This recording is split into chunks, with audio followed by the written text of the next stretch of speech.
Please यार, sorry ना. थोडा स्पेस दे मला यार प्लीज. झोपली का? नाही, बोल. रागवली आहेस का अजून? नाही. आरव, तू कधी सिरियसली विचार केलास का आपल्या फ्युचरबाबत? काय म्हणायचंय तुला? मी तुझ्यावर प्रेम करते, खूप करते. पण कधीकधी वाटतं तू फक्त मोमेंट एन्जॉय करतो. मी फ्युचर बघते. मी घाबरतो अन्वी. जर आपण खूप फ्युचरबाबत बोललो आणि नंतर काही झालं नाही तर? मी तुला लूज करू शकत नाही. लूज करायचं तर तू आत्ता पण करू शकतो.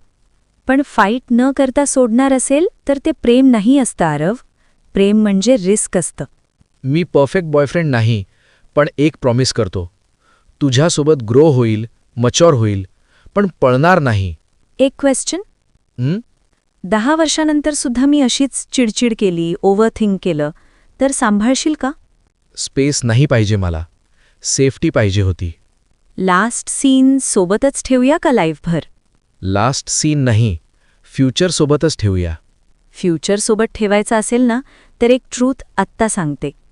कालपासून घरी माझ्यासाठी रिश्ता बघतायत.